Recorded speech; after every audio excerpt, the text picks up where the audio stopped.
Good morning, good morning. KD ji, आवाज सही आ रही है? बिल्कुल सर, बिल्कुल सही आ रही है आपकी आवाज। आपका चेहरा भी अच्छे से दिखाई दे रहा है। आपकी आवाज घट आ रही है मुझे। आई थिंक शायद कोई टेक्निकल इशू होगा सर। मेरी आवाज ठीक आ रही है? बिल्कुल सर, बिल्कुल क्लियर आ रही है आपकी आवाज, बिल्कुल क्लियर। चलो, थैंक यू। सबसे पहले तो मैं थैंक यू करना चाहता हूँ उस परम पिता परमात्मा का जिन्होंने आज एक और दिन दिया कुछ अच्छा करने के लिए। और उससे बाद मैं थैंक यू करना चाहूंगा मेरे इस बहुत ही रेस्पेक्टेड सरदार लखविंदर सिंह कुंडा साहब के लिए, क्योंकि उन्होंने मुझे एक मौका आज फिर दिया। और उसके बाद मैं थैंक यू करना चाहता हूँ जितने भी पार्टिसिपेंट्स यहाँ बैठे हैं, और उनका सारे का वेलकम भी करना चाहता हूँ। उसके बाद थैंक यू करना चाहता हूँ जिन्होंने दोस्तों ने वीडियो बनाकर प्रमोशन के लिए हमारे लिए प्रमोट किया मुझे, उनका मैं दिल की गहराई से थैंक यू करना चाहता हूँ। और थैंक यू करना चाहता हूँ आप तमाम मैनेजमेंट का, जिन्होंने इतना बड़ा प्लेटफॉर्म हमें दिया। और आज मुझे खुशी भी है क्योंकि मैं पहली बार आज यूट्यूब पे जो लाइव हम देख रहे थे, आज उसे आने का मौका मिला। और विषय बड़ा, मुझे लगता है मुझे बोलने की जरूरत नहीं है। जो आपने सुना सिस्टर शिवानी को, मुझे भी लगता था मैं उसको सुनी जाऊं, क्योंकि सब कुछ यही है, यही कृपा रुकी हुई है सभी। और मैं भी चाहता था कि यही हम सुनते रहें, और बहुत अच्छा लग रहा था।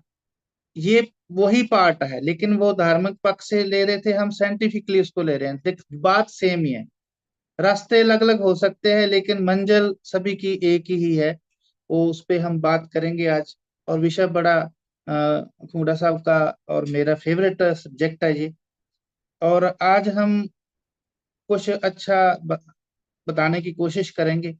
सबसे पहले तो मैं यही कहता हूँ कि हम गाइडेंस पे काम करते हैं। एक वर्ड है मोटिवेशन और दूसरा वर्ड है गाइडेंस। दो शब्द है हमारे पास। एक दो क्वेश्चन जरूर करना चाहूंगा। What is the difference with motivation और गाइडेंस? सबसे पहले तो फर्क क्या है मोटिवेशन और गाइडेंस में?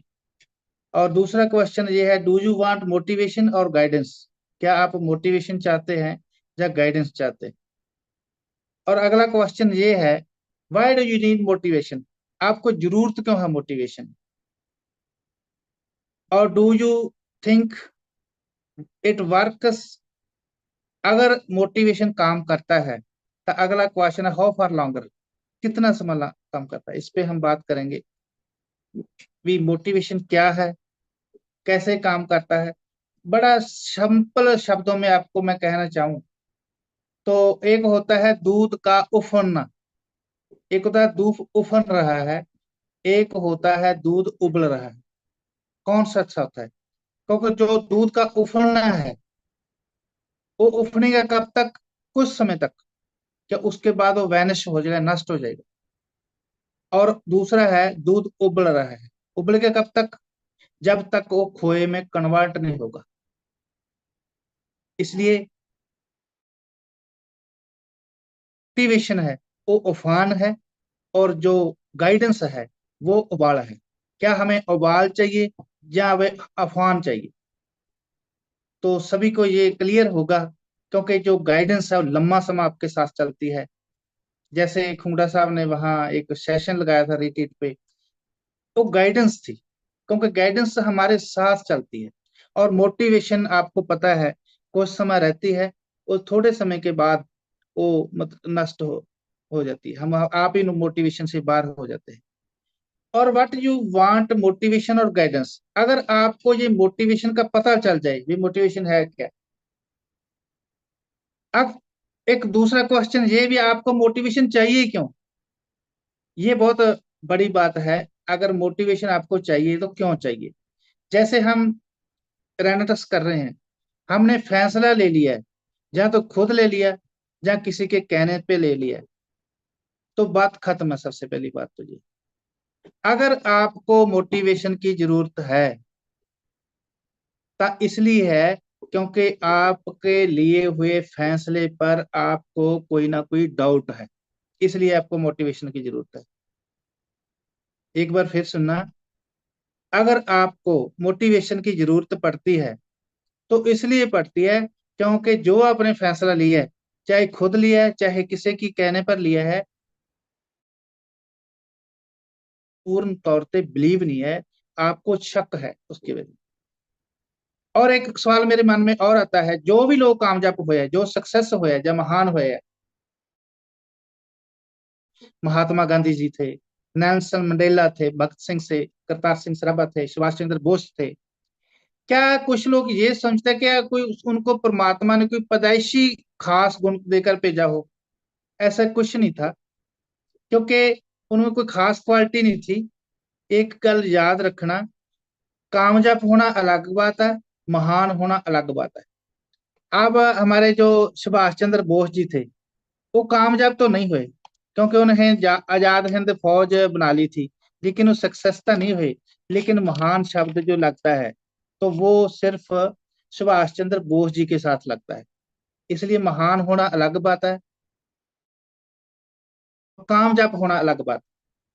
अगर ये बात आपके समझ में आ गई तो मुझे लगता है आपको कभी भी कहीं भी मोटिवेशन की जरूरत नहीं पड़ेगी।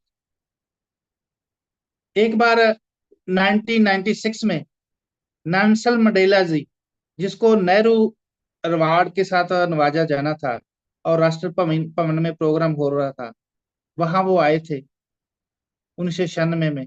उनको सम्मानित किया जाना था, क्योंकि नेल्सन मंडेला ने, आपको सभी को पता भी, सबसे ज्यादा जेल काटने वाले इंसान वो है। तो किसी ने क्वेश्चन किया, तो एक्सीलेंस जी, आप 29 ईयर आपने सलाखों के पीछे गुजारे हैं, आपको कभी ये नहीं लगा कि ये सब गलत हो रहा है? वो भी 29 साल, 29 ईयर, वो गोल्डन पीरियड, जो उनकी जवानी का पीरियड था, जो मनुष्य की जो गोल्डन पीरियड होता है यंग एज का, वो 29 साल थे। कभी आपको लगा नहीं है भी ये गलत हो रहा है? तो उसने कबा एक ही जवाब दिया, कभी नहीं लगा। तो सामने वाले पूछा, क्यों नहीं लगा? तो ने एक बड़ा खूबसूरत जवाब दिया। वो कहते, जो मैंने टारगेट लिया था, जो मैंने उद्देश्य के साथ काम करना स्टार्ट किया था, उससे मुझे 1% भी डाउट नहीं था। एक ही बात अगर आप इस सेशन में पूरे में आज गांठ बांध लें तो आपकी जिंदगी में ड्रास्टिक चेंज आ सकता है। वो कहते हैं, इसलिए मुझे कभी तकलीफ नहीं हुई, कभी कोई प्रॉब्लम नहीं हुई, क्योंकि मेरे लिए हुए उद्देश्य पर, मेरे लिए हुए फैसले पर मुझे जरा सा भी डाउट नहीं था। और सिंपल सी बात है, भी कभी भी डाउट नहीं था, और कोई धर्म नहीं, कोई गीता नहीं, कोई ग्रंथ नहीं, सिर्फ लिए हुए फैसले पर। इसलिए 29 ईयर जो गोल्डन पीरियड था उनका, वो ऐसे गुजरा जैसे 29 मंथ या 29 दिन गुजरे हो। Simple question sir. अगर आपको भी लिए हुए टारगेट पर, लिए हुए फैसले पर दृढ़ विश्वास आ गया, बिलीव आ गया 100%, तो आपको भी कभी भी, आप चैलेंज समझते हो इस या बिजनेस में या घर में, वो आपको कभी नहीं आएगा। इसलिए फ्रेंड्स, ये याद रखें कि हमने भी ये फैसला किया है कि हम बीमारी और बेरोजगारी को जड़ से उखाड़ेंगे। ये हमने फैसला किया है, बस बात खत्म। कोई फैसला गलत नहीं होता, कोई फैसला सही नहीं होता। मैंने ये रखता है, मैटर ये रखता है कि गलत फैसले नु भी सही प्रूव करना, उसको हम मानते हैं, वो सही फैसला होता है। फैसला कभी गलत नहीं होता, कभी सही नहीं होता। आपने सभी ने सुना होगा कि रतन टाटा जी ने जब जैगवार के साथ एग्रीमेंट किया था, तो दुनिया के जितने बड़े व्यापारी थे, उद्योगपति थे, वो कहते थे अब टाटा मरेगा, अब टाटा मरेगा। फेल हुई कंपनी को उन्होंने अडॉप्ट कर लिया है। ते आज आप जानते हो, टाटा ने एक ही बात की थी, फैसला कभी गलत नहीं होता, कभी सही नहीं होता। मैटर ये करता है कि सही गलत फैसले को भी सही डायरेक्शन देना। ते आज आपको पता ही है जैगवार का नाम क्या है, उस पे ऊपर स्लोगन भी बने हुए हैं। इसलिए फैसला लेना है कि आपने जो फैसला लिया है उस पे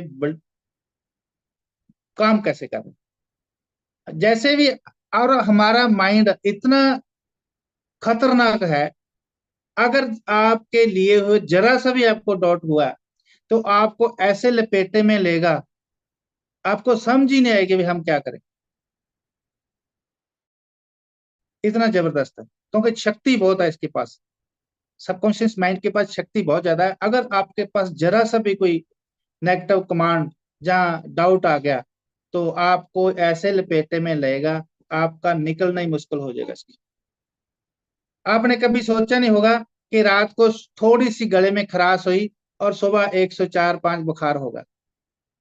ऐसे ही ये करता है सबकॉन्शियस माइंड। कोई ऐसा नेगेटिव कमांड लिया तो तुरंत उस पर काम करना स्टार्ट कर देता है, तो हमारी जिंदगी को खराब करने में पूरी मदद करता है। इसलिए मेहरबानी करके सबसे पहले तो जो फैसला ले लिया, वो उसको 100% उस पर बिलीव करना है और काम करना है। और एक अपॉर्चुनिटी की बात मैं जरूर करता हूँ। अपॉर्चुनिटी कब हमें परमात्मा की तरफ से एक गॉड गिफ्ट होता है, हम बहुत सारे लोग उसको गवा देते हैं। इसमें जरूर एक मैं आज कहानी जरूर सुनाना चाहूंगा। एक रामायण सभी ने देखी है, रामायण सभी ने देखी है। उसमें एक पात्र था, जब सीता जी को मतलब उनका हरण हो चुका था और उनको ढूंढने का काम चल रहा था। तो पता तो चल गया था, अभी दक्षिण दिशा में वो गए हैं, उनको लेकर गए, क्योंकि उन्होंने जो गहने थे वो गिराते गए थे, सबको पता लग गया था।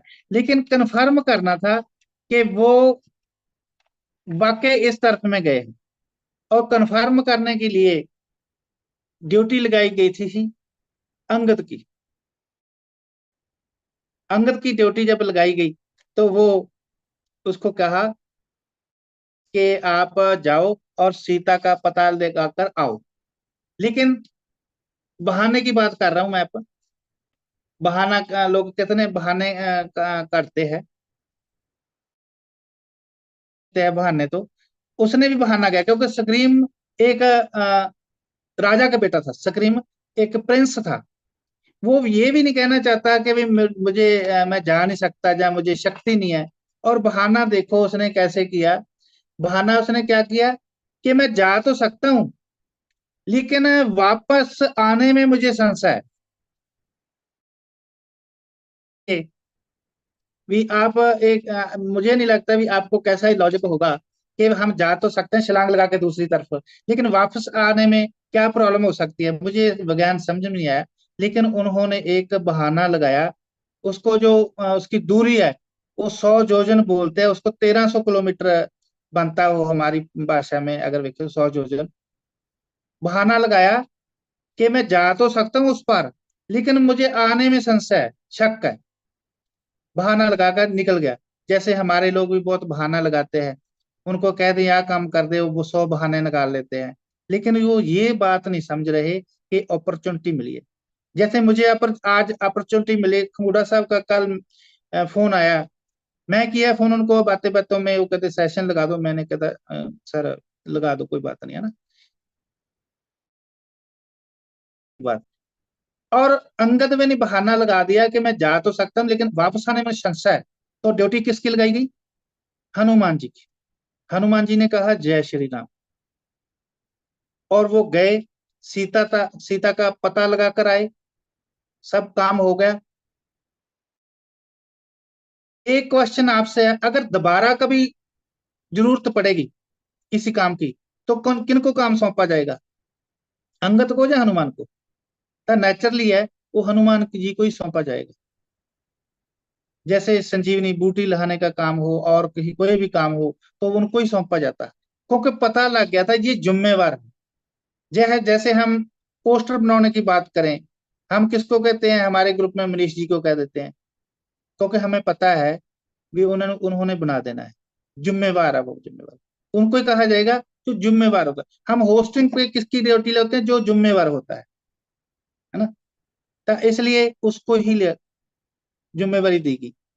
और अंगद ने वो जिम्मेवारी नहीं समझी, बहानेबाजी में अपनी अपॉर्चुनिटी को गवा दिया।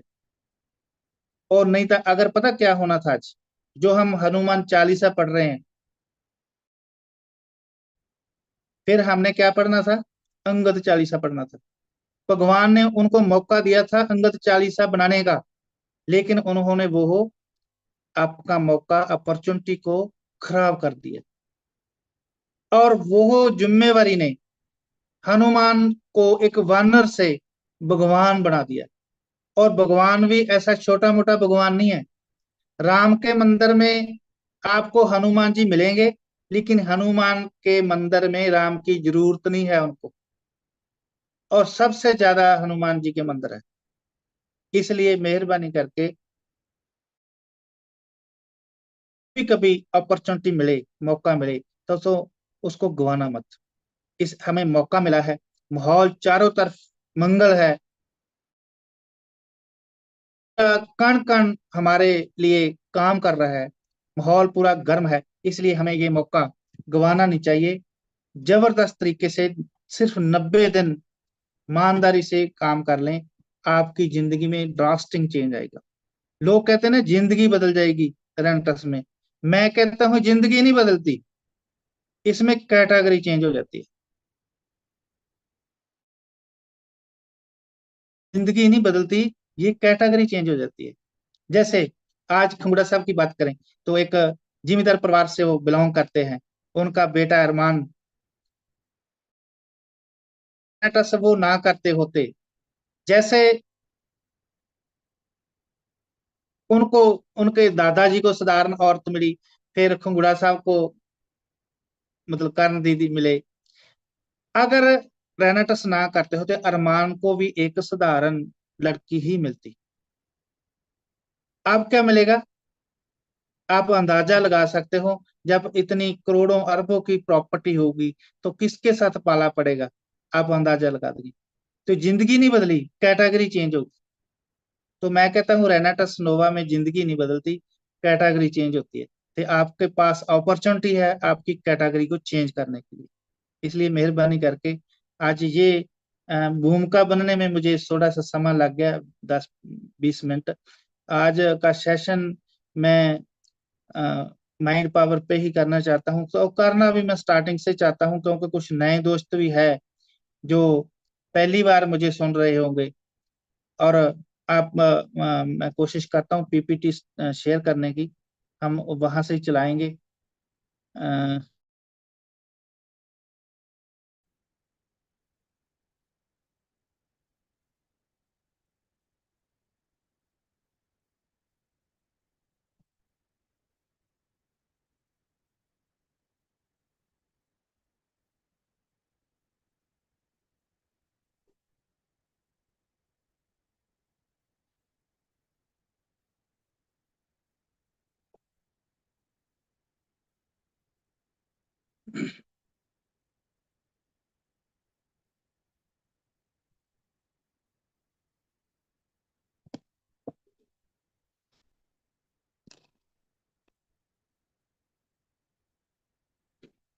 तो सबसे पहले तो यही क्वेश्चन हमारे मन में आता है, why do you work hard?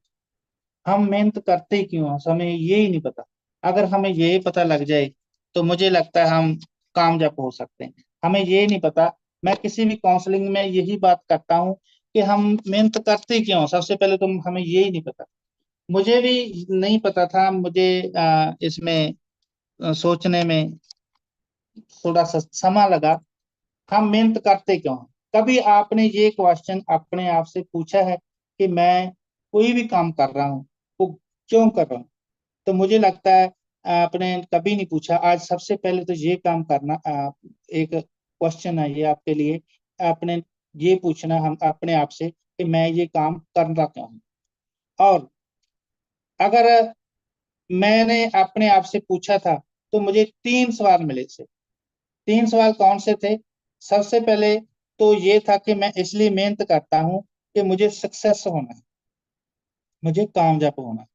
और दूसरा, मैं इसलिए मेहनत करता हूँ कि मुझे खुश रहना है।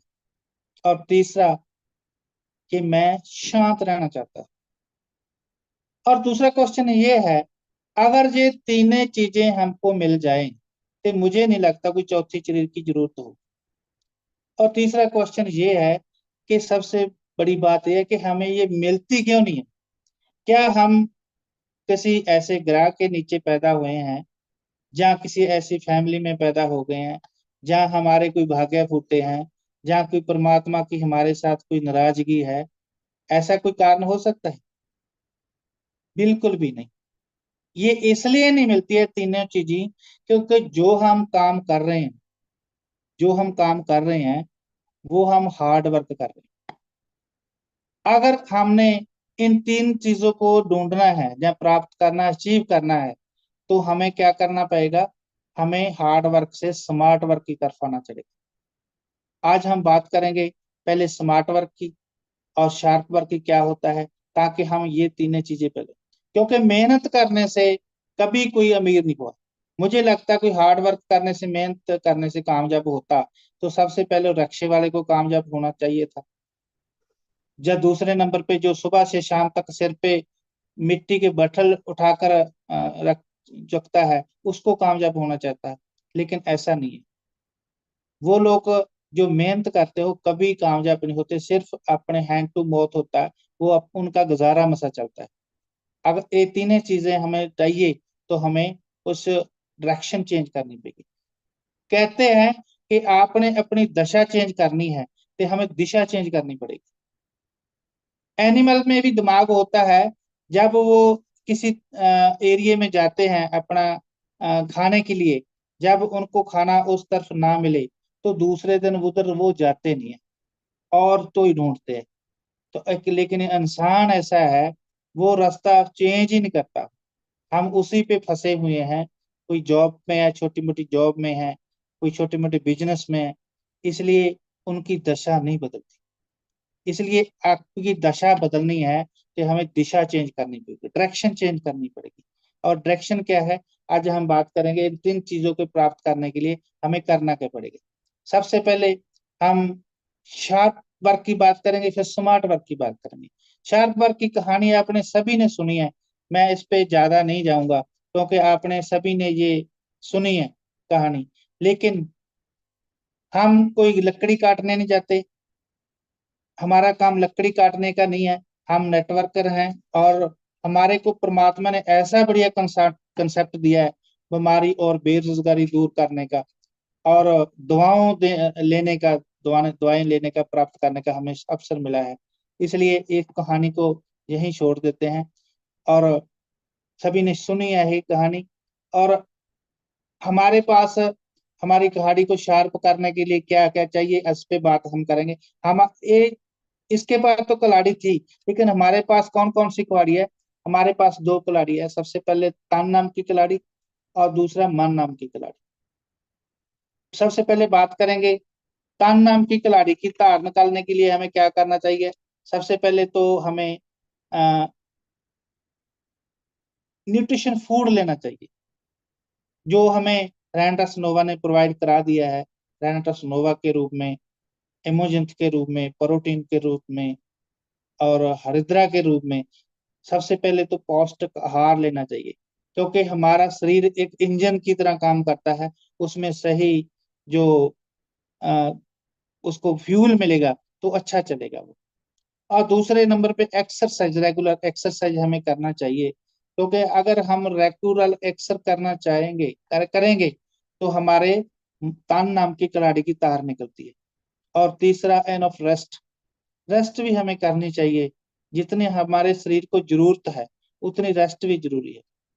ऐसा भी नहीं है कि हम रेस्ट ना करें, शरीर को दें, क्योंकि ये अगर रेस्ट ना कराएंगे तो हमारा शरीर आगे जाकर जो हम इससे काम लेना चाहते हैं वो अच्छी तरह से नहीं ले पाएंगे। और आगे बात करें, और माइंड नाम की कलाड़ी की तार निकालनी हो, तो हमें क्या चाहिए? सबसे पहले तो हमें ज्ञान की जरूरत होती है, और दूसरा स्किल की जरूरत होती है, और तीसरा होता है एटीट्यूड की। नॉलेज हमें बहुत जरूरी है, क्योंकि लोग सीखते नहीं है। और हमारा काम ऐसा है, learn more earn more, learn more earn more. लोग सीखना नहीं चाहते। मैं तो ये हैरान होता हूँ, 2-2 साल, 3-3 साल लोगों को हो चुके हैं, लेकिन उनको अभी तक प्लान करना नहीं आता। प्लान की बारीकियां नहीं उनको पता है। इसलिए हमें सबसे पहले नॉलेज की जरूरत है। जिस भी काम में हम लगे हैं, तो उसको 100% हमें करना पड़ेगा। जैसे पानी 99.9 से भी नहीं भी उबलता, सिर्फ 1%, 0 1% के गैप से भी उबलता नहीं है, 100 पे उबलता है। ऐसे ही हमें करना पड़ेगा, और स्किल हमें बढ़ाना पड़ेगा। एटीट्यूड हमारा जो है वो, उसका भी रोल है माइंड की धारण करने की। सबसे पहले पॉजिटिव एटीट्यूड चाहिए हमें। जैसे आपने आज जो सुना शिवानी दीदी को, उन्होंने पॉजिटिव एटीट्यूड की बात की। हमारा जेब में क्या है, हमारे दिमाग में क्या है, हम क्या जानते हैं, ये सभी चीजें बाद में आती है। सबसे पहले हमारा एटीट्यूड चेक किया जाता है। इसलिए हमेशा हमें पॉजिटिव एटीट्यूड के साथ रहना है।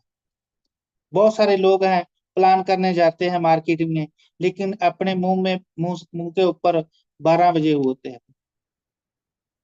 सामने वाले के ऊपर प्रभाव पॉजिटिव पहने की बजाय नेगेटिव प्रभाव पड़ता है। सामने वाला सोचता है इसके तो आपके 12 बजे है, ये हमें क्या करोड़पति बनाए। इसलिए चाहे आपको लक्ष्य चैलेंज हो, लेकिन जब आप मार्केटिंग में फील्ड में जाएंगे तो आपके चेहरे पे कभी भी कोई भी शक नहीं आनी चाहिए। आपके चेहरे पे हमेशा स्माइल होने चाहिए, और हंसते चेहरे विकते हैं।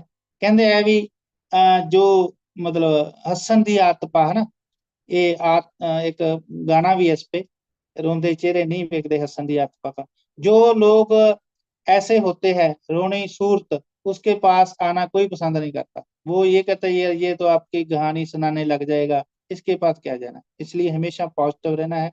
और दूसरा है इंस्पिरेशन रीडिंग। हमें प्रेरणादायक पुस्तकें पढ़नी चाहिए। जैसे खुमरा साहब ने बहुत सारी किताबें रिकमेंड की है, जैसे मैं भी जरूर लोगों को बताता हूँ कि ये किताबें आप पढ़ें। लेकिन जादू बुक्स जो मैंने पहले पढ़ी थी, लेकिन कल मैंने दोबारा फिर ये स्टार्ट किया पढ़नी, और साथ में डायरी रखकर स्टार्ट करी है, क्योंकि जो मेन मेन बातें होती हैं वो हमने इसको नोट करना है। आप ये ना बोलना भी शायद वैसे ही है, इसमें रेड लाइन भी लिखी है, जो मैं जो पढ़ी है मैंने लाइनिंग भी की हुई है। प्रैक्टिकली है जो कुछ है। तो प्रेरणादायक हमें बुक्स पुस्तकें पढ़नी चाहिए, जो हमारे स्किल को, हमारे एटीट्यूड को पॉजिटिव करेगी। जैसे सबसे पहले आप जीत आपकी पढ़ सकते हो। एक ग्रंथ है वो, जिसने पढ़ लिया तो उसकी जिंदगी में बहुत। ये किताबें बोल रही है, मैं थोड़ा बोल रहा हूँ, ये स्टडी बोल रही है। कम से कम 1500 बुक्स ऐसी पढ़ी होगी जो इस फील्ड में जुड़ी हुई है। कोई किताब भी बोल रहे हैं, अगर ये आपने भी पढ़ ली, आप भी ऐसे ऐसे ही बोलना स्टार्ट कर देंगे। तो मेहरबानी करके जितने भी फर्स्ट लाइन के लीडर्स हैं, फाउंडर लीडर हैं, उनको मैं रिक्वेस्ट करना चाहता हूँ कि 3-4 बुक्स का 100% मंगवा लें और पढ़ लें, आपका कल्याण हो जाएगा। और तीसरा है रिलैक्सेशन नाम की एक एक्सरसाइज है, ये हम लाइव प्रोग्राम में कराते हैं, आधे घंटे की होती है। और चौथा है सेल्फ डेवलपमेंट के ट्रेनिंग प्रोग्राम। अपने आप पे ऊपर काम नहीं करते हैं लोग, अपने आप को डेवलप नहीं करते हैं लोग। लोग दूसरों को सुधारने में लगे हैं, लेकिन अपने आप के ऊपर काम नहीं करते।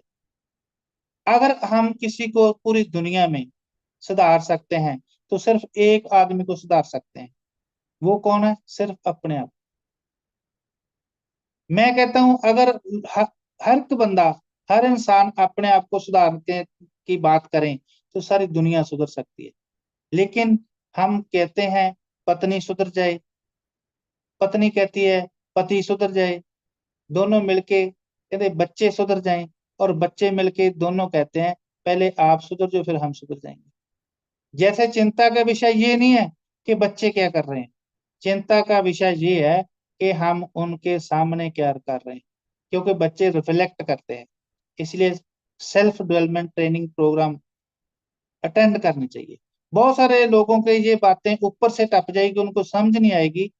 लेकिन अगर आपको समझ आने लग गई, तो आपकी भी जिंदगी में ड्रास्टिक चेंज होगा।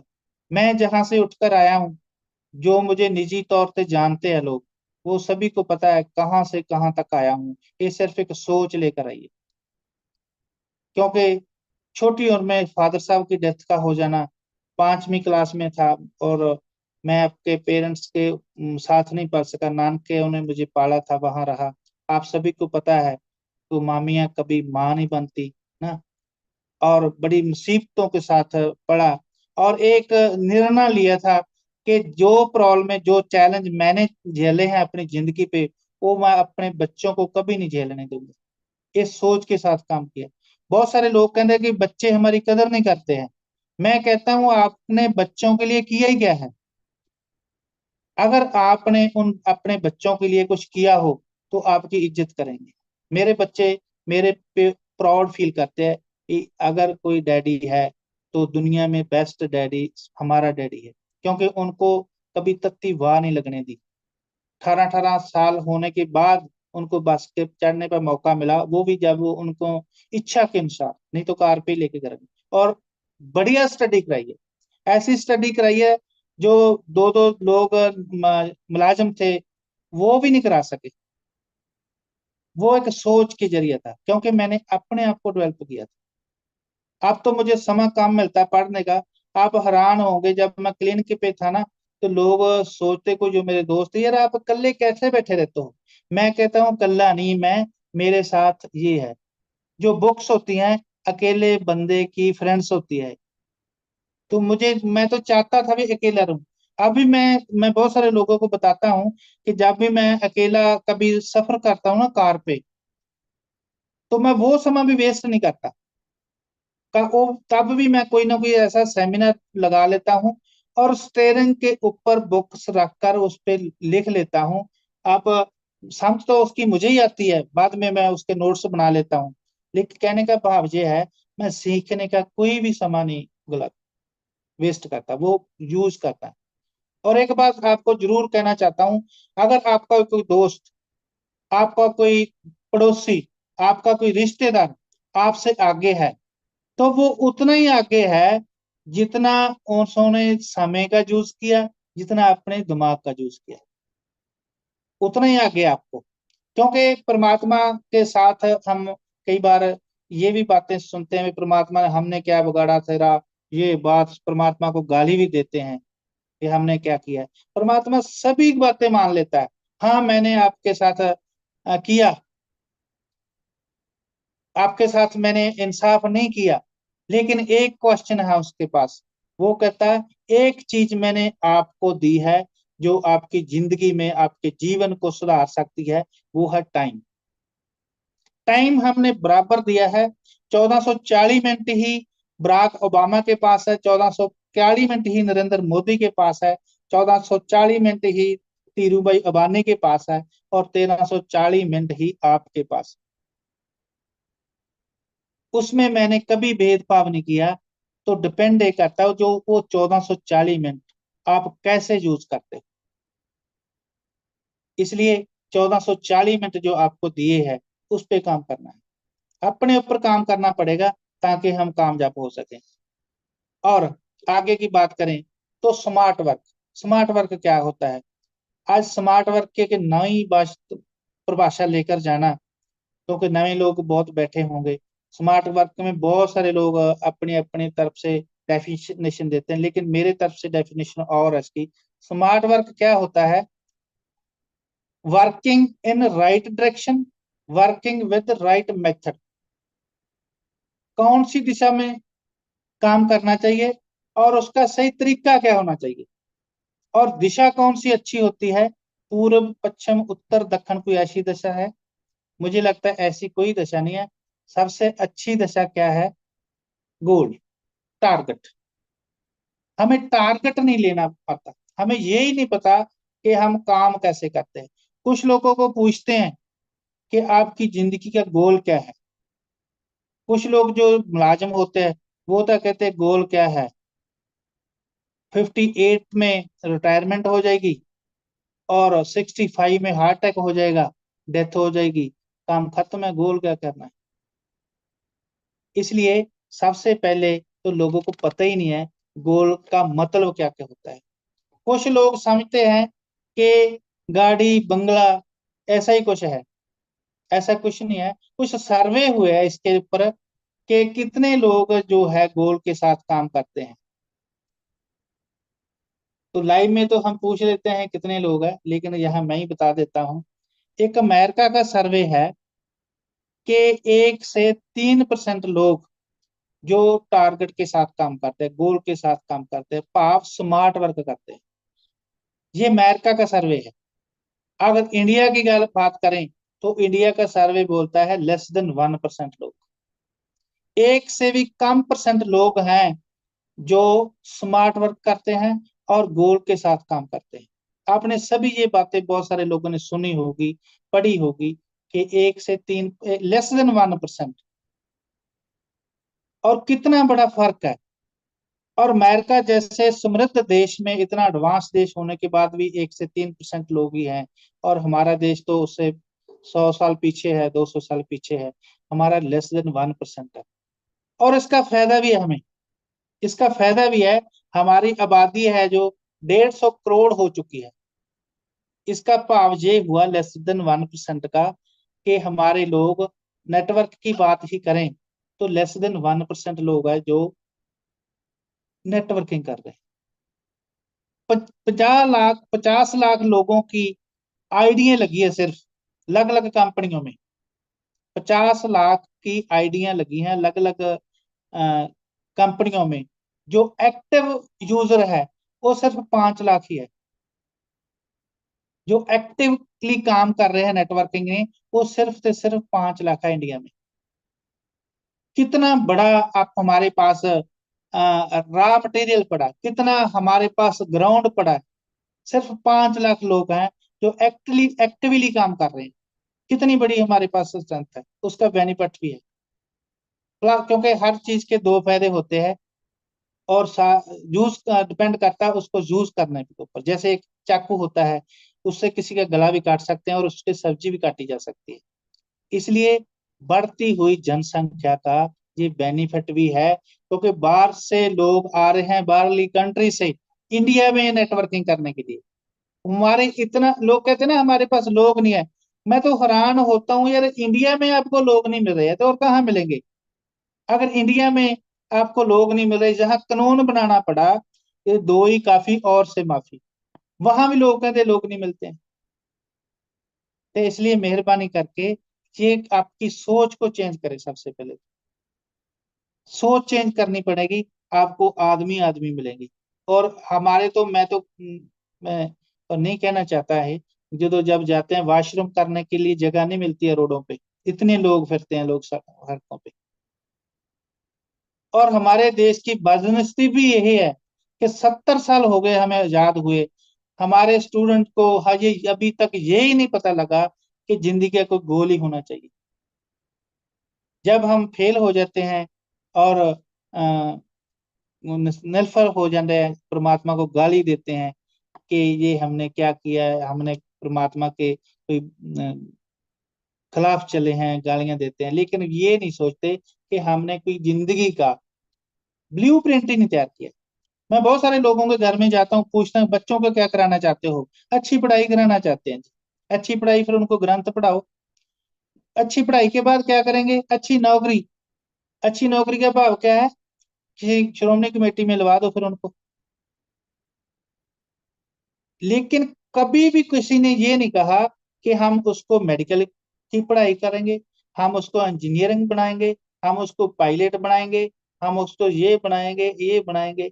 और नौकरी के बारे में कभी कोई ये नहीं कहता हम अपने बच्चों को डीसी लगाएंगे, एसपी बनाएंगे, डॉक्टर बनाएंगे, पायलट बनाएंगे। कोई नहीं बता, स्पेसिफिक कख नहीं है उसके पास।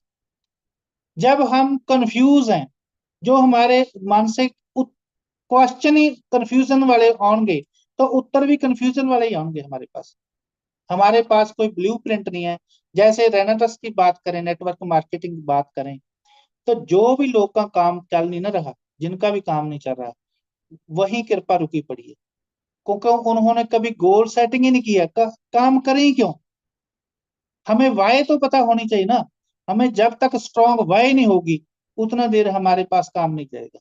अगर हमारे पास स्ट्रांग वाई होगी तो आपको घर वाले क्या, तो आपको किसी के कहने की जरूरत नहीं पड़ेगी। आप वो रोकेंगे आपको भी फील्ड में मत जाओ, आप आखेंगे नहीं आप कौन हो मुझे रोकने वाले, मैं तो 6 बजे इस फील्ड में जाना चाहता हूँ। अगर आपके पास स्ट्रांग वाई हुई। ऐसे आपने गूगल करना, जो कुछ लोग डेजर्ट में गुम हो गए थे, जंगल मारुथल में खो गए थे, और कोई दिन उनको पानी नहीं मिला पीने को, और भूखे मर रहे थे, प्यासे मर रहे थे। उन्होंने अपने जो वॉशरूम तक का एक एक बूंद का उपयोग किया, भी मुंह ना सूख जाए वो भी नहीं हो, टॉयलेट तक खाई उन्होंने। गूगल करना, आज मेरी बात पे मत विश्वास करना। टॉयलेट तक का जूस किया, एक एक वॉशरूम की बूंद भी वेस्ट नहीं जाने दी, क्योंकि क्या था उनके साथ, जीने के लिए एक स्ट्रांग वजह थी। अगर मैं आपको कहूं कि अपना वॉशरूम पी लो, कभी नहीं पियोगे, क्योंकि आपके पास पानी है। अगर आप उनकी जगह होते तो वॉशरूम क्या, आप किसी का खून भी पी सकते थे अपनी जान बचाने के लिए। इसलिए हमारे पास सबसे पहले स्ट्रांग वाई होनी चाहिए, काम करें जो। सबसे पहले तो आज घर में बैठें, परिवार के साथ, घरवाली के साथ, बच्चों के साथ लिखें कि हम काम करें क्यों। हमें ये ही नहीं पता काम करें को कैसे करें। हमें ये तो पता होना चाहिए हमें दिल्ली जाना है, बम्बई जाना है, हम स्टेशन पे तो खड़े हैं टिकट कलेक्टर के पास, लेकिन उसको बता नहीं रहे हैं कि जाना कहाँ है। जैसे कि मजाक की बात है, एक बार नसरुद्दीन जी सफर कर रहे थे ट्रेन में, तो जब टिकट कलेक्टर आया टिकट चेक करने के लिए, ते नसरुद्दीन के पास टिकट तो थी, वो ढूंढने लगा, उसने सवारा अपना बैग फरोल दिया, सब कुछ फरोल दिया, 10-15 मिनट ले दिए। जो टिकट चेकर था वो कहता है भाई साहब रहने दो, मुझे बिलीव है आपके पास टिकट होगी, कोई बात नहीं है, आप इतनी टेंशन ना लो, कोई बात नहीं, आपके पास टिकट होगी, मुझे विश्वास है।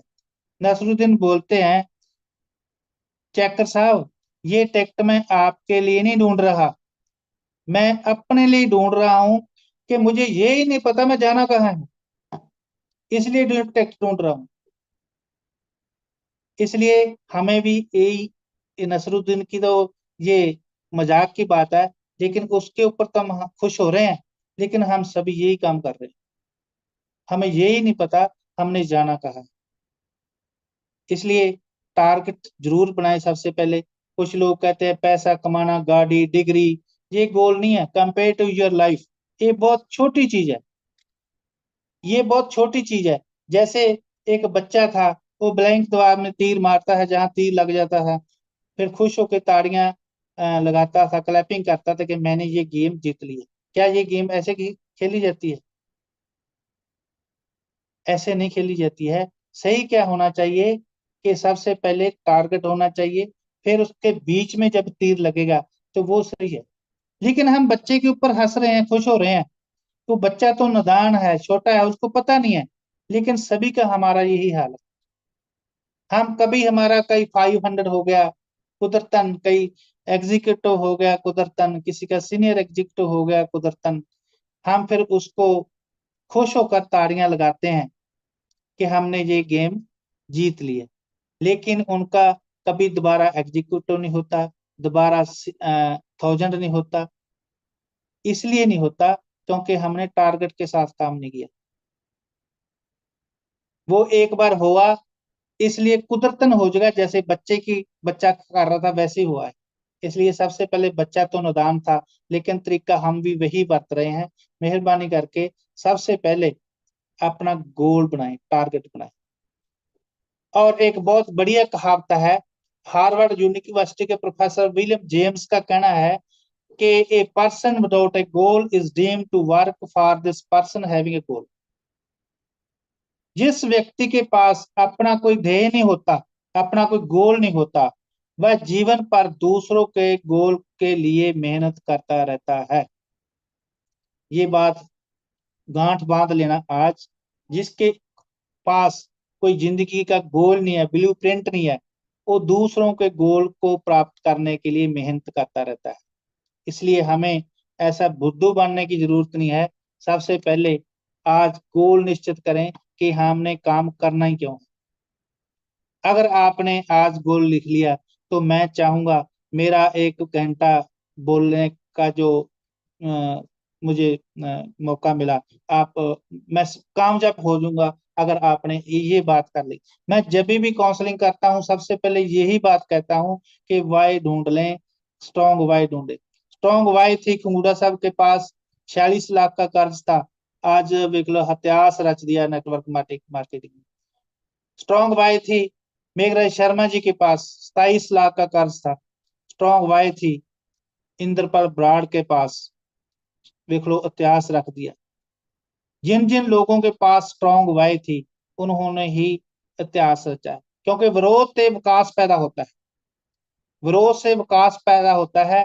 जितनी स्ट्रॉन्ग विरोधी तर होती है उतना ही बड़ा विकास हो जाता है।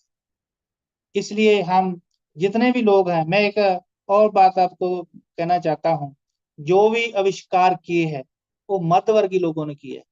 ना तो गरीब करेंगे ना अमीर करेंगे।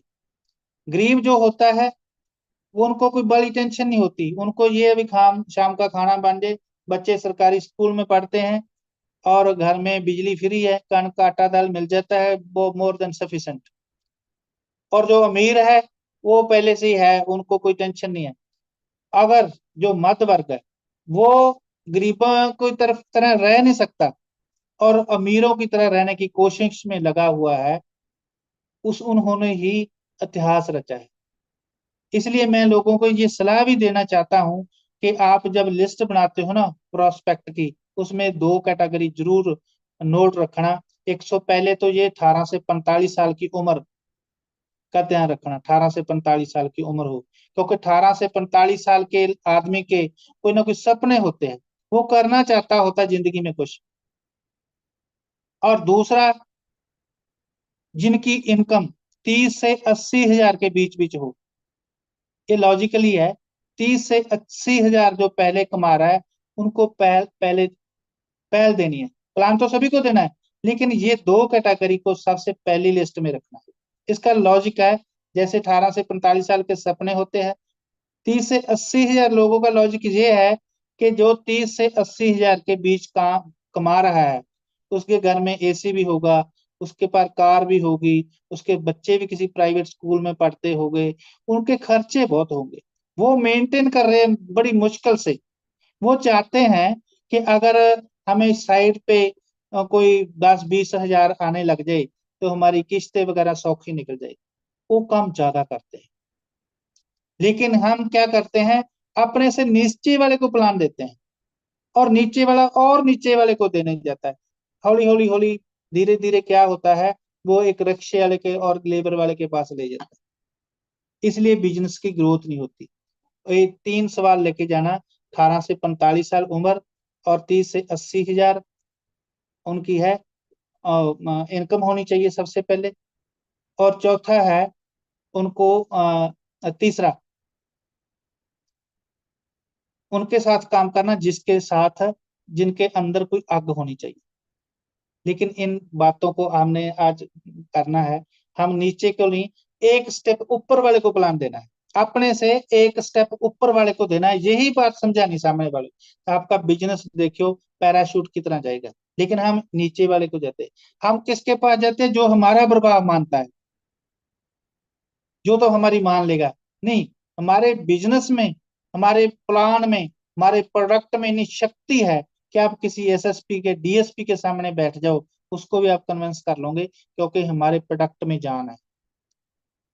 कमी कहाँ है, हम सीखते ही नहीं है सिर्फ। अगर आप सीख गए ना प्रेजेंटेशन देना, मेरा एक हमारा और सब्जेक्ट होता है जैसे प्रोस्पेक्टिंग वाला, उसमें कितने हमने ओपनर सिखाए थे, कैसे किसी आदमी को कैसे बुलाना है, कैसे उसके साथ कम्युनिकेशन स्टार्ट करना, बैरियर कैसे तोड़ना है। पहला, सबसे पहला औखा था बैरियर तोड़ना, वो हमने सिखाया है, लेकिन कोई यूज नहीं करता उसको।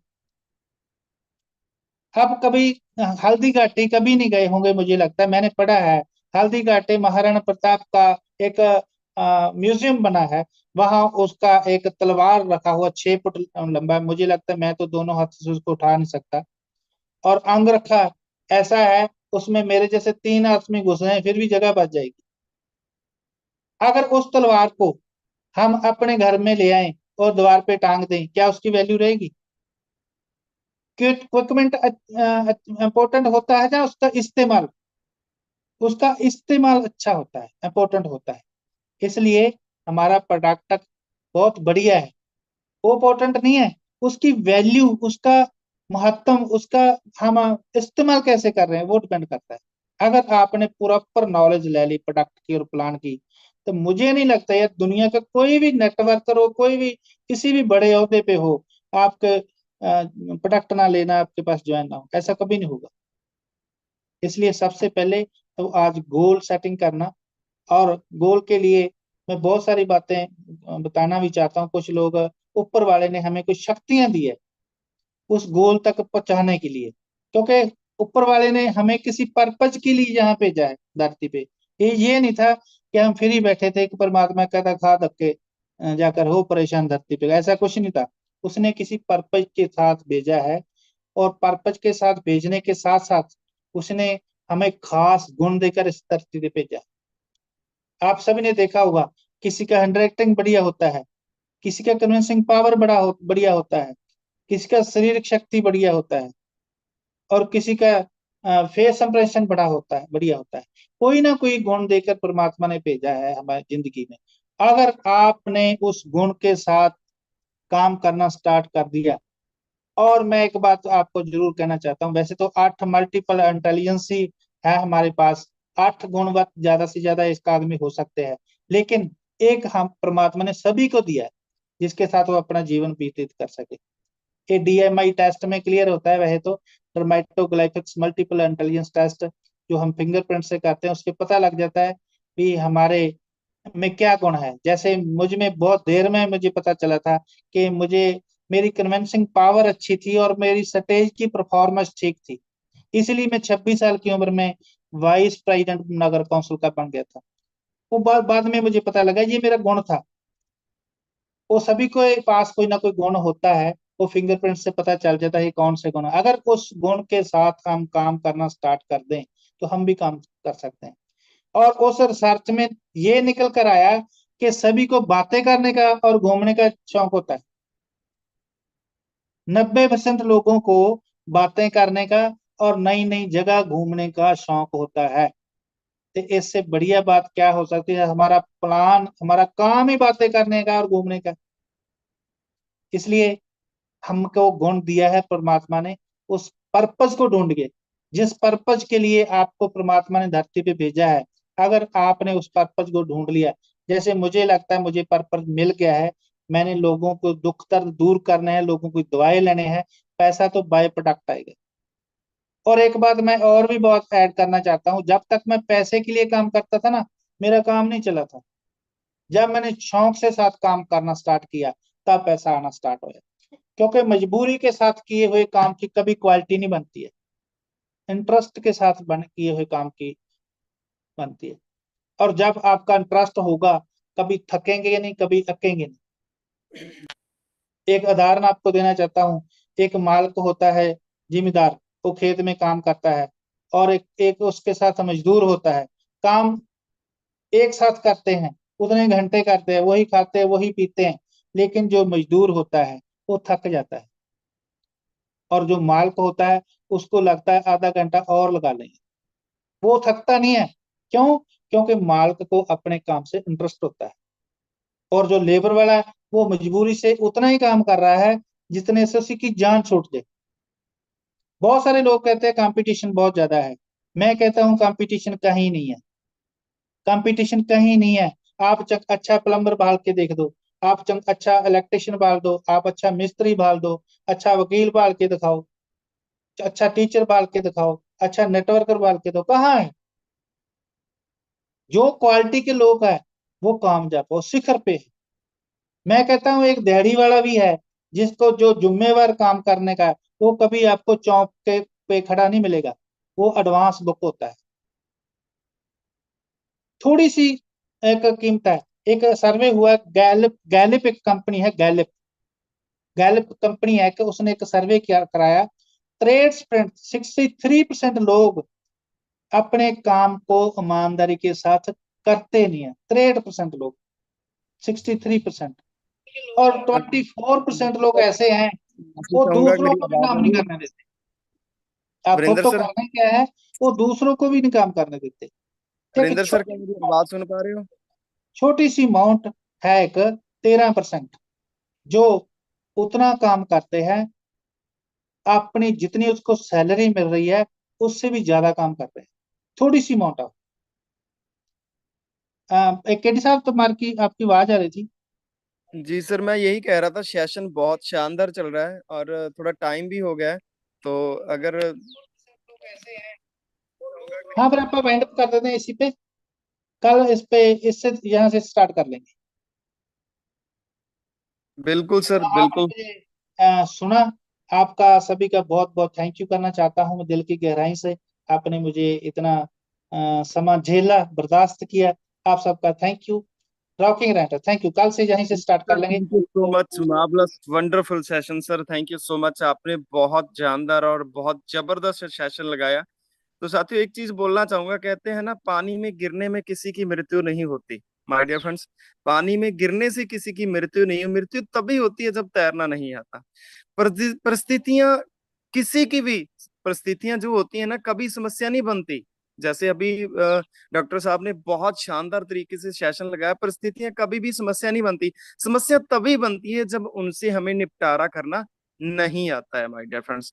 तो सच में माइंड के ऊपर, सिर्फ माइंड की पकड़ के ऊपर, सिर्फ माइंड को सेट किया, तो आज लखविंदर सिंह खंगूड़ा जी, जिन्होंने आज इतिहास रचा है ऑल ओवर इंडिया के अंदर, माय डियर फ्रेंड्स, अकेले लखविंदर सिंह खंगूड़ा जी नहीं है। जिन लोगों ने भी, जिन जिन लोगों ने मार्केट के अंदर, जिन जिन लोगों ने इतिहास रचा है, जितने भी बड़े बड़े सेलिब्रिटी हैं, अगर उनका इतिहास हम देखेंगे, अगर उनकी हिस्ट्री, उनकी इंटरव्यू जब भी आप सुनोगे ना, तो सिर्फ एक ही आवाज आएगी कि हमने सबकॉन्शियस माइंड के ऊपर काम किया, हमने अपने माइंड के ऊपर काम किया, हमने वो चीज फील की जो हमें चाहिए होती है।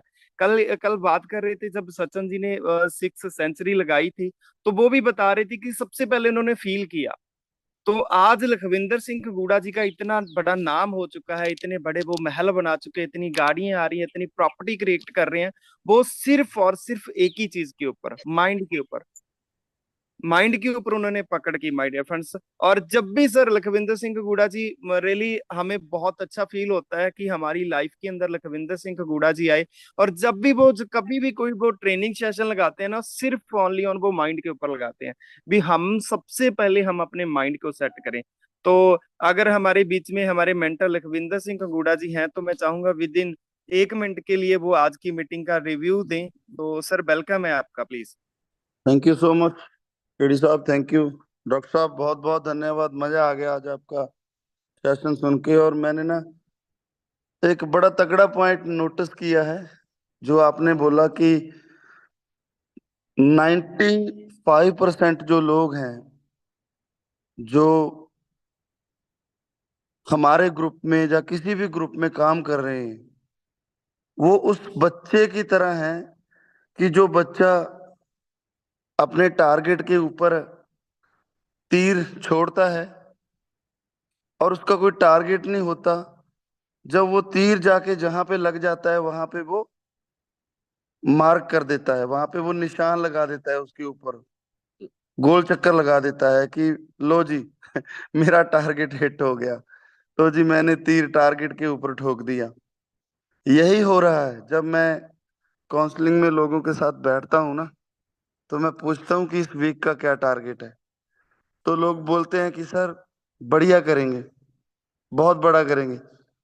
जब दोबारा पूछता हूँ तो कितना बढ़िया करोगे, कितना बड़ा करोगे? सर करेंगे, बहुत बड़ा करेंगे। उनको यही नहीं पता कि हमने करना क्या है, हमने कितने सीसी डालने हैं। अगर ना डाले गए तो उसकी कोई पनिशमेंट नहीं है, कोई उसके ऊपर अफसोस नहीं है। हर इंसान यही सोचता है कि बस जहां तीर लग गया उसके ऊपर गोल चक्कर लगा देंगे। तो माय डियर फ्रेंड्स, आज की पूरी मीटिंग अगर आप इस पॉइंट के ऊपर फोकस कर लो ना, कि हर बार टारगेट सेट करके मैं उस टारगेट को हिट करूंगा, हर हाल में हर काल में हिट करूंगा, और मेरी जिंदगी का कोई मकसद है। जिस दिन आपको मकसद मिल गया ना जीने के लिए, आप बहुत महान, ग्रेट बन जाओगे, महान लोगों में आपका नाम आना स्टार्ट हो जाएगा। सो कल डे टू सेशन के लिए मैं तो बहुत एक्साइटेड हूँ। अगर आप एक्साइटेड हो तो आप कमेंट कर सकते हो यूट्यूब के ऊपर। और मुझे बड़े अफसोस के साथ कहना पड़ रहा है, पता नहीं आप अपनी टीम को अवेयर नहीं कर पा रहे। पता नहीं समझ से बाहर हो रहा है कि आपकी ये काउंटिंग बहुत ज्यादा हाई लेवल पे होने की बजाय ये कम होती जा रही है। बहुत सारे दोस्त हमारे इंटरनेशनल टूर पे गए हुए हैं। तो क्या आप उन लोगों के बिना कुछ भी नहीं हो? क्या आप लोगों की जिम्मेवारी नहीं बनती कि आप अपनी टीम को गाइड करके सुबह 5 बजे उठ के जगा के उनको यूट्यूब के ऊपर लेके आए, माहौल बनाएं?